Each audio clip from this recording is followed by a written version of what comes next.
ನಮಸ್ಕಾರ. ನಾನು ಅಪರ್ಣ ಶಮಂತ್. ಬೆಂಗಳೂರು ನವನಿರ್ಮಾಣ ಪಕ್ಷ ಅಥವಾ BNPಯ ಹೆಮ್ಮೆಯ ಸದಸ್ಯಳಾಗಿ ಈ ವಿಡಿಯೋನ ಮಾಡ್ತಾಯಿದ್ದೀನಿ. ಅಯ್ಯೋ, ಇನ್ನೊಂದು ಪೊಲಿಟಿಕಲ್ ಪಾರ್ಟಿನ ಅಂತ ಈ ವಿಡಿಯೋನ ಸ್ಕಿಪ್ ಮಾಡಿದೆ ನಿಮ್ಮ ಕೆಲವು ಕ್ಷಣಗಳನ್ನ ನಮಗಾಗಿ ನೀಡಬಹುದಾ? ನಾನು 2022ನಲ್ಲಿ BNPನ ಸೇರಿಕೊಂಡೆ.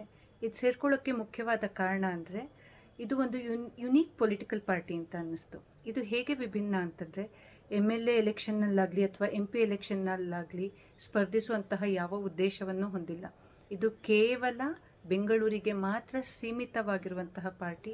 ಬೆಂಗಳೂರನ್ನ ಉಳಿಸ್ಬೇಕು, ಅದನ್ನು ಚೆನ್ನಾಗಿ ಬೆಳೆಸಬೇಕು ಅಂತ ಉದ್ದೇಶ ಹೊಂದಿರುವಂತಹ ಪಾರ್ಟಿ. ಆದರೆ ಬರೀ ಉದ್ದೇಶ ಇದ್ದರೆ ಸಾಕಾಗಲ್ಲ ಅಲ್ವಾ? ಉದ್ದೇಶದ ಜೊತೆ ಅಧಿಕಾರ ಕೂಡ ಬೇಕಾಗುತ್ತೆ. ನಿಜವಾದ ಬದಲಾವಣೆ ತರಬೇಕು ಅಂತಂದರೆ ನಾವು ಪೊಲಿಟಿಕಲ್ ಸಿಸ್ಟಮ್ ಒಳಗಡೆ ಹೋಗಿ ಸಿಸ್ಟಮ್ನ ಬದಲಾಯಿಸಬೇಕಾಗತ್ತೆ. ಪ್ರಾಸೆಸ್ ಸ್ಪೆಸಿಫಿಕ್ ಚೇಂಜಸ್ ತರಬೇಕಾಗತ್ತೆ. ಇದನ್ನೆಲ್ಲ ಮಾಡಬೇಕು ಅನ್ನೋ ಕಾರಣದಿಂದಲೇ 2019ನಲ್ಲಿ ಸ್ಥಾಪಿತವಾದ ಪಾರ್ಟಿ ನಮ್ಮ BNP. ಇನ್ನು ನನ್ನ ಬಗ್ಗೆ ಹೇಳಬೇಕು ಅಂದರೆ ನಾನು ಮೂಲತಃ ಬೆಂಗಳೂರಿನೋಳೆ. ಸ್ಕೂಲಿಂಗ್ ಮಹಿಳಾ ಸೇವಾ ಸಮಾಜದಲ್ಲಾಯಿತು.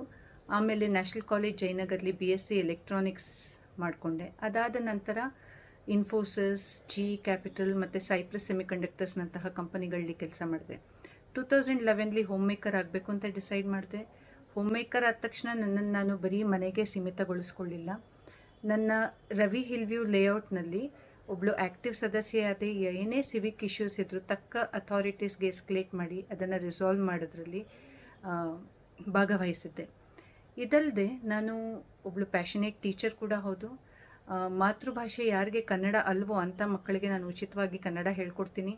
ಅದಲ್ಲದೆ ಮ್ಯಾಥ್ಸ್ ಕೂಡ ಆನ್ಲೈನ್ ಕ್ಲಾಸಸ್ ಮಾಡ್ತೀನಿ. ಇಷ್ಟೆಲ್ಲ ಇರುವಾಗ ಪಾಲಿಟಿಕ್ಸ್ ಬೇಕಾ, ಪಾಲಿಟಿಕ್ಸ್ಗೆ ಯಾಕೆ ಬಂದೆ ಅಂತ ಅನ್ಕೋತಾ ಇರ್ಬೋದು. ಖಂಡಿತ ಪಾಲಿಟಿಕ್ಸ್ ಬರೋಕ್ಕೆ ಮುಖ್ಯ ಕಾರಣ ಅಂದರೆ ಅತ್ಯುತ್ತಮವಾದ ಒಂದು ಗ್ರಾಸ್ ರೂಟ್ ಗವರ್ನೆನ್ಸ್ ಕೊಡಬೇಕು, ಸಿಸ್ಟಮ್ನಲ್ಲಿ ಟ್ರಾನ್ಸ್ಪರೆನ್ಸಿ ತರಬೇಕು ಮತ್ತು ಅಕೌಂಟಬಿಲಿಟಿನ ತರಬೇಕು ಅನ್ನೋ ಒಂದೇ ಒಂದು ಉದ್ದೇಶದಿಂದ ಪಾಲಿಟಿಕ್ಸ್ಲಿ ಬರ್ತಾಯಿದ್ದೀನಿ.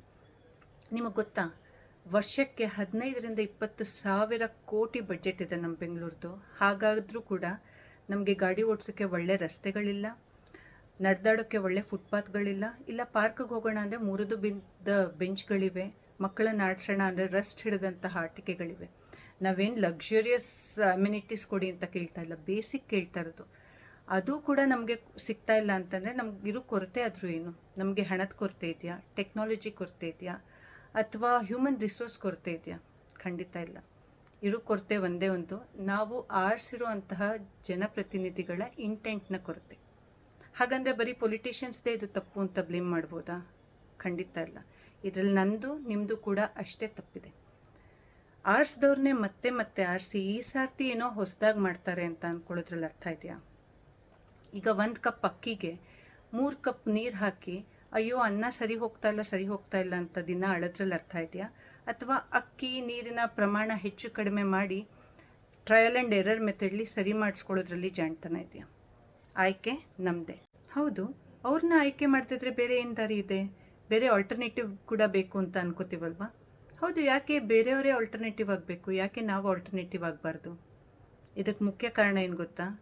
ನಮ್ಮನ್ನ ಚಿಕ್ಕವರಿದ್ದಾಗಿಂದ ಕಂಡೀಷನಿಂಗ್ ಮಾಡಿದ್ದಾರೆ. ಪಾಲಿಟಿಕ್ಸ್ ಒಳ್ಳೆಯದಲ್ಲ, politics is not for us, ಪಾಲಿಟಿಕ್ಸಿಂದ ದೂರ ಇರುವಂಥ. ಇದು ಬದಲಾಗಬೇಕು. ನಮ್ಮ ಯೋಚನಾ ಲಹರಿ ಬದಲಾಗಬೇಕು, ನಮ್ಮ ಸಮಾಜದ ಮಾನಸಿಕತೆ ಬದಲಾಗಬೇಕು. ಪಾಲಿಟಿಕ್ಸ್ ಒಳ್ಳೆಯದು. ಪಾಲಿಟಿಕ್ಸಲ್ಲಿ ಒಳ್ಳೊಳ್ಳೆ ಜನರು ಬರಬೇಕು. ಹಣದ ಮೋಹ, ಅಧಿಕಾರದ ದಾಹ ಇಲ್ಲದಿರುವಂತಹ ಜನಸೇವೆ ಮತ್ತು ದೇಶ ಸೇವೆ ಮಾಡಬೇಕು ಅಂತ ಮುಖ್ಯವಾಗಿ ಧ್ಯೇಯ ಇಟ್ಕೊಂಡಿರೋವಂಥವ್ರು ಎಷ್ಟೊಂದು ಜನ ಇದ್ದಾರೆ.